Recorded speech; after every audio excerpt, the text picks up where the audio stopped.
రథసప్తమి నాడు ఆకాశం అంతా నక్షత్రమండలం రథాకారంలో ఉంటుంది. అందుకని దానికి రథసప్తమి అని పేరు. ప్రతి సప్తమి తిథి నాడు సూర్యకాంతి చాలా విశేషంగా ఉంటుంది.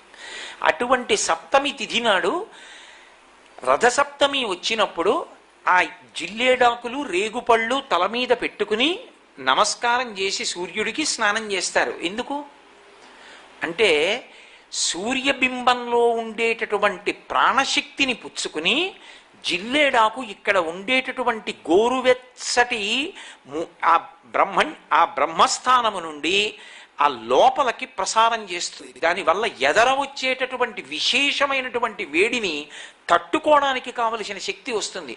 రేగుపండుకి ఓ లక్షణం ఉంది, పీడ తీస్తుంది అది. అందుకే పిల్లలకి భోగి పండగ నాడు చిల్లర పైసలతో కలిపి రేగుపళ్ళు పోస్తారు. భోగి పీడ పోయింది వాళ్ళకి అని. అంటే